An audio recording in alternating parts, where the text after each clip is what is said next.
Here's my story. Be 16. Be black and have family down in Alabama. They farm and own a huge amount of land down in Huntsville. Uncle owns a big house and a bunch of trailers they put out in the woods for hunting or camping. Down south, cousins suggest that we go out there to camp. No, I'm a city kid from Chicago, so they tease the fuck out of me. Collect food, kill a pig and some chickens, and bring necessities to camp out for a few days. We get to the camp and it's obvious something is weird. Air has this weird electric smell like right before a storm, like ozone. We think nothing of it and unpack to go down to a little creek to swim for a few hours. All of a sudden, some older white guy and a white teenager come out of the bushes. He has a shotgun in the crook of his arm and says hello and asks us what we're doing this far back in the woods. Tell him about my uncle, who he knows, and say we're camping out. He tells us we need to be real careful out here and stick together because there is a huge animal in the woods. His son, who is my age, asks if he can stay and hang out with us. He says okay. I'm going to stop green texting because this story is fairly long and the format is harder to write in. So we end up playing football. Dicking around with me, there's the white kid Tanner, 5 of my cousins, and then 4 of their friends. In total, there were 5 girls and 6 boys. We were all around 15 to 17. We ended up just dicking the day away, so we head back to the camp and pulling out some stuff for a campfire, even though the trailers both had kitchenettes. Tanner says that his family's property sits up against my uncle's. He wants to run home and ask his dad if he can come out camping with us. My cousin Rooster says he's going to go with him since it's going to get dark soon. One of the girls also wants to tag along. It's about 7 o'clock and it's starting to get pretty dark. They take flashlights and take the trail toward Tan's property. The rest of us chill. We make s'mores, drink, and kiss on the girls. About 30 or 40 minutes later, there's the smell of ozone again. You could smell it over the smell of the fire we had started. This really nasty, coppery smell like right after you've had a nosebleed and it's stopped. It wasn't exactly like dried blood, but it was that nasty metallic back-of-your-throat smell. We immediately think it's some kind of electrical malfunction or someone left a hot plate on or some shit. We search the trailers and nothing is on, and we can all smell it. All of a sudden, we can hear people booking down the path toward us, and Rooster, Tan, and the girl all come running into the clearing, out of breath. And they don't even break stride, they all run into the trailer, right by where the fire is. We all get the fuck out of there and into the trailers. They end up calming down. Even Rooster is crying his fucking eyes out at this point. All the while, the fire is guttering lower and lower, so my other cousins say fuck it and are about to go outside to get the generator out of a shed between the trailers. Tanner goes, fuck no, lock the front door, ain't nobody else going outside. He's been crying too and his eyes are bloodshot and puffy and his pants are dirty as shit. He goes on to tell us that they went up to his house. His father said sure they could go out camping, but to make sure they were careful on the way back and that maybe they should take one of the hunting rifles just in case. Evidently, Tanner had seen something in their yard a few days before. One of their pigs had come up, ripped in half, and eaten. They assumed it was just some big cats or coyotes, even though they don't usually fuck with live animals. He had gone upstairs and packed his stuff and told his dad they would be okay without the rifle because coyotes avoid people. So they started walking back toward where we were camping. So Rooster finally stops crying and shaking. The girl already had, but she was just staring out the window with a dumb look on her face. He says they had gotten halfway into the woods toward the camp when they started to hear shit in the forest. It was almost pitch black by this time, so they weren't sure at first what the fuck it was. The girl says that she heard something in the bushes right off the trail, and they all beamed their flashlights over there, and there was something standing back in the woods in a little hollow. Rooster said they shouted at him and told him he was scaring the fuck out of them and what a dick he was. He says that's when he realized the guy was facing away from them.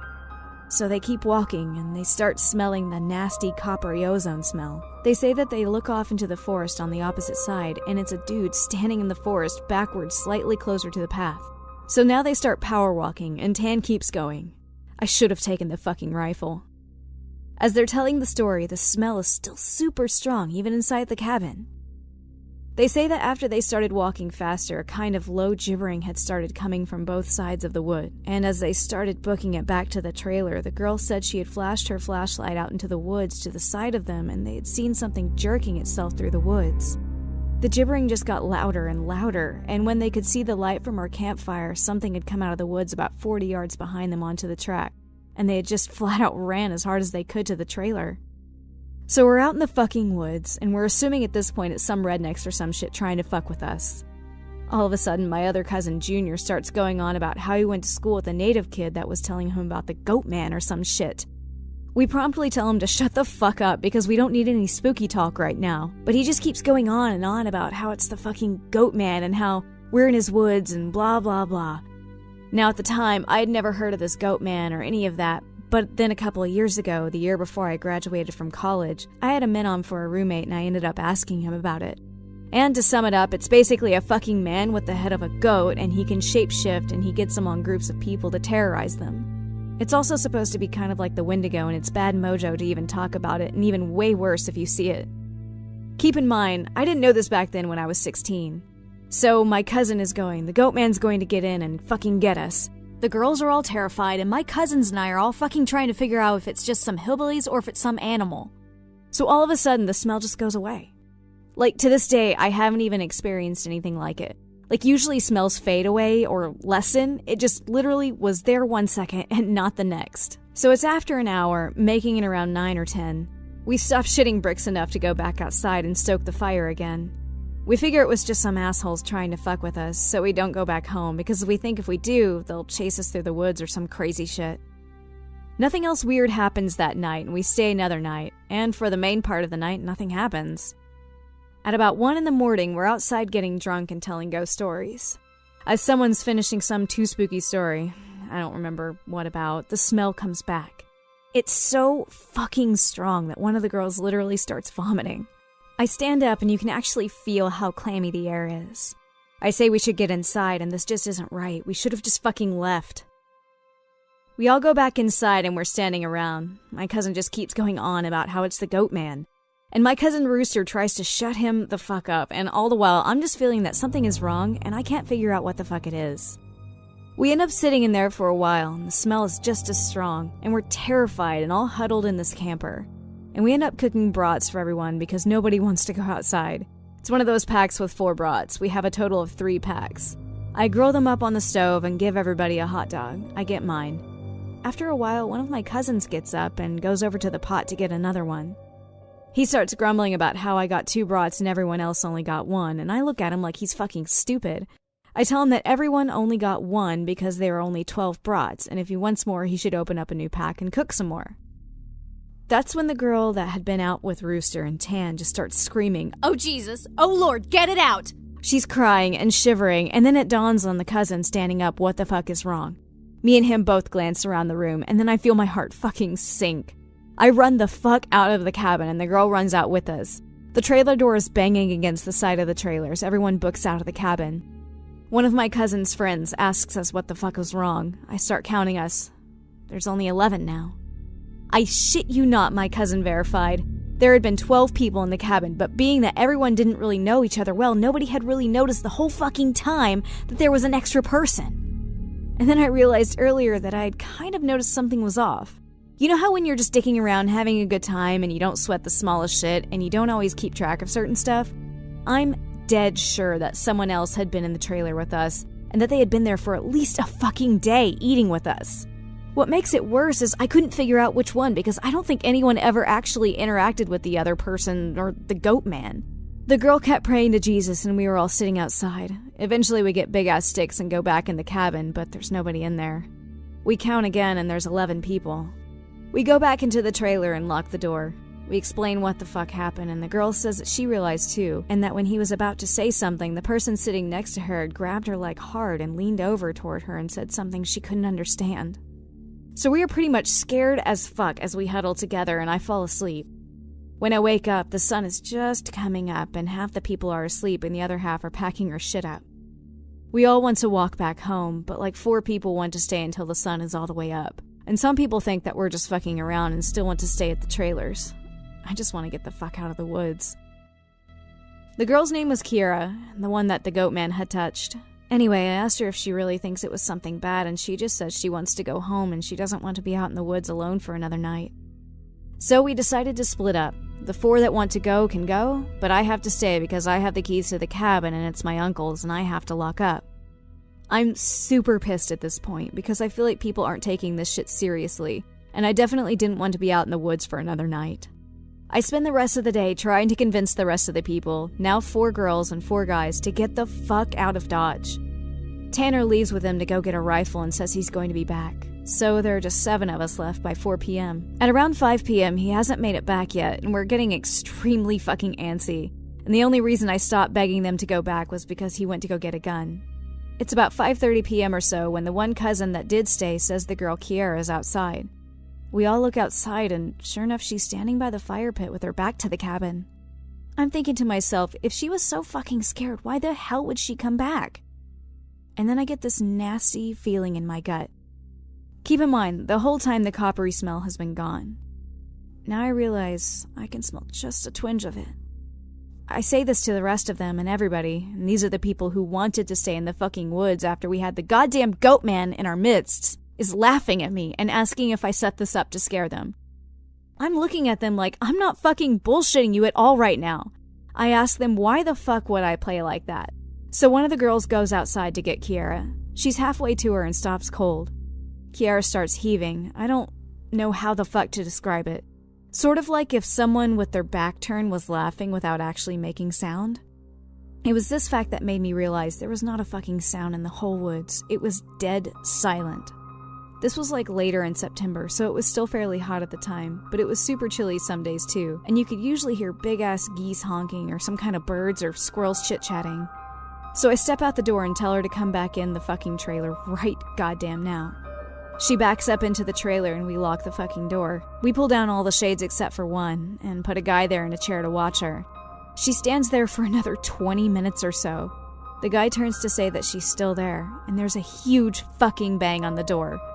We all jump the fuck up and scramble around the living room of the trailer. The banging is super fucking loud. So now my cousin is holding one of the girls, and the other 2 are kind of giggling with nervous laughter, and me and the other 2 guys are shitting bricks. Then we hear Tan, he's screaming, "Let me the fuck in! Stop fucking playing!" So we go over to the door and open it, and he stumbles in with a rifle. There's nobody else outside. Evidently he had walked up to the campsite. Nothing weird happened in the forest, but he had seen a girl. Mind you, he said it was not Kiara standing there. When he had gotten to the edge of the clearing, she had turned toward him with the slack-jawed look and just stared him down, slowly tracking him as he walked around the outside of the clearing towards the camp. He said it wasn't till he was almost halfway to the trailer he had realized that she was getting closer to him. She had started off by the fire, and without him even seeing her move, she had been turning, inching closer. He said he just ran the rest of the way back to the cabin thinking it would open. And when he got to the door and it was locked, he turned and it was about half the distance to the door. He looks around the room and gets super pale. He pulls me to the side and whispers in my ear, "You know there are only 7 of us in here, right?" I get that feeling where your stomach drops to your nuts. It had been back inside the trailer while we were sorting out who was going where, and then when we all went outside to talk earlier in the day, it had just slipped right back in. We looked out the window and there's nobody out there, so we recount everyone, and basically I go over and ask everyone how many people were here earlier. And everybody says 8. I said, "Well, how many are here now?" They all do the count and realize there are only now 7 people in the cabin. So Tan had brought back a couple of boxes of ammo and his rifle. And he had told his dad there was some kind of animal in the forest because he didn't think his dad would believe him if he said it was Goatman. He says that his cousin is supposed to be coming down in a few hours and that in the morning we can all go back to his place and his cousin will drive us home.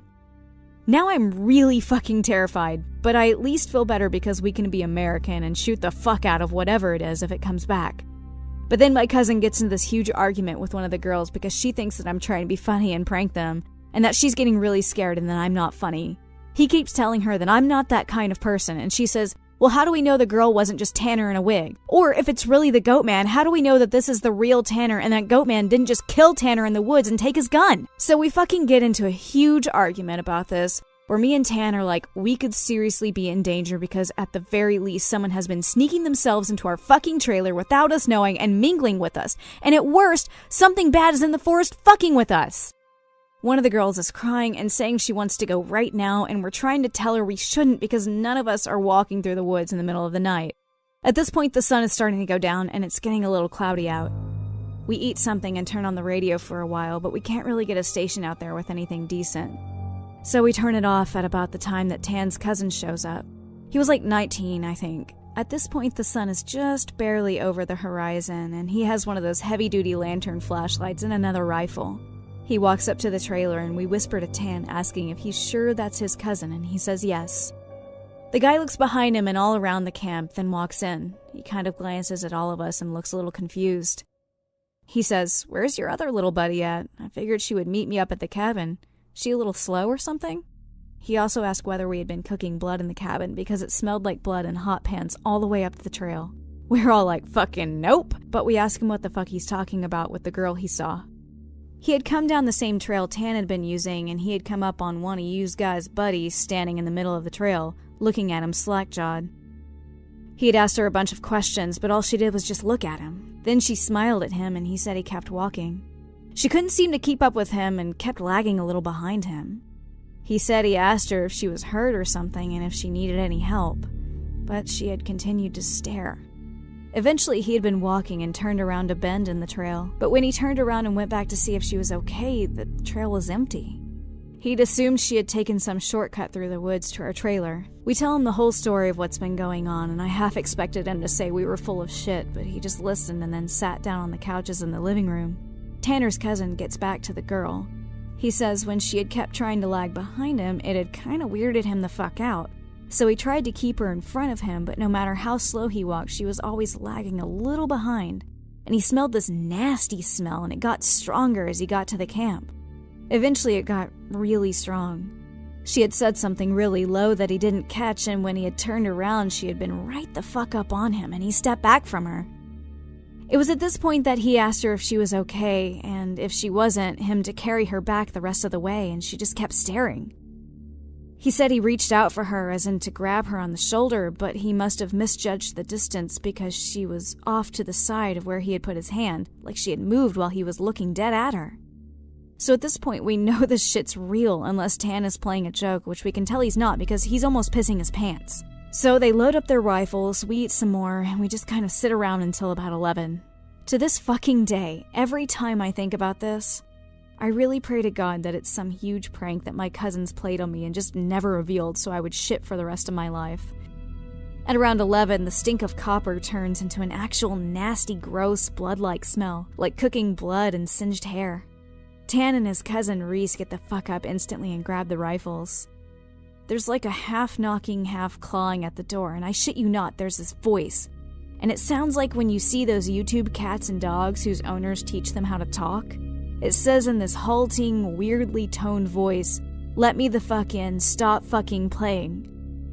It made my fucking nuts creep up against my body, and one of the girls just starts crying and calling on Jesus. It was so fucking obviously not a person talking. It didn't have the right cadence, and that's some shit that I never realized until that moment. But all people have a certain cadence when they talk, no matter what language. All people have a certain kind of rhythm to talking. This shit didn't have any kind of cadence or rhythm. One of those YouTube cats, that's what the fuck it sounded like outside the door. So now I'm in full terror mode. We keep yelling outside, "Who is it? Stop fucking around, man!" And it just keeps saying, "In," or "Let me the fuck in," for almost 15 minutes. It sounded like this almost, just not funny. Sorry for being on a tangent, but if you can't imagine how this shit sounded, then you can't imagine how fucked up the whole situation was. So the smell goes away for a while, and for the next hour or so you can hear someone basically creeping around the woods and shit. Every couple of minutes it'll come back to the door and say something. Finally, when the smell fades away, it's around 2 a.m. right now. Reese says, "Man, fuck this," and opens the door and walks outside with his rifle. He fires a shot into the air and says something to the effect of, "In the name of Jesus Christ, go away!" He fires 2 more times, and then from the woods, right up against the river across from the trailer, it sounds like something is slowly gibbering and hooting. Then it starts screaming, and it sounds almost like a woman and a cat in a bag screaming together. Like, I seriously have never heard any shit like that, and you can hear the brush over that way start to shake. Reese fires into the tree line and starts backing into the house. We lock the door, and we can hear the shit keening and screaming. Reese says something had come out of the bushes super low to the ground and crawling toward the cabin. He had shot at it. Pretty much that was how the rest of the night went. It was literally screaming for the next 2 hours, and we could hear shit moving out into the tree line, but it never came back up to the cabin until everyone had finally fallen asleep. Tan had been sitting in the chair watching the door with his rifle. No one else had heard or saw this, and he told me 2 days later after the whole thing was over. He said he had been nodding off after the screaming and noises finally stopped. And then he had been almost asleep when he saw someone come out of the bathroom and lay down in the middle of the floor and go to sleep. He just assumed it was one of us, and he had nodded off. Then he said he kind of realized something was wrong, and while pretending to be sleeping, he counted us. There were 9 people in the cabin. He basically didn't want to try to shoot at the fucking thing in the cabin and have it kill all of us right then and there, or have Reese wake up and start shooting and then we kill ourselves. So he just stayed awake all night, pretending to be asleep. He said sometimes it would stand up and kind of do this weird jittery thing or heave like it was laughing, but then it would lay back down. The story closes pretty weak, because from my perspective, nothing happened. We woke up and I noticed that Tan was a little jittery and that he was avoiding looking at all of us. But we ate some breakfast, packed up, and started walking to his house. He stayed last in the cabin and said he'd lock up and bring me my uncle's keys to just start walking and he'd catch up, which I really didn't want to fucking do. We got a little bit up the path, and when he came running up, basically we just jogged back to his house. His cousin took us home. There was a window in the bathroom. Tan had gone back to lock up and looked up there. We were too stupid to lock a screenless window. The window was fucking up when he went in there. I'm guessing it had been doing that all along, waiting for us to fall asleep or slip up and then getting in among us. It walked with us all the goddamn way back to his house, and then he said it lagged to the back of the group and looked him dead in the eyes before walking back into the woods.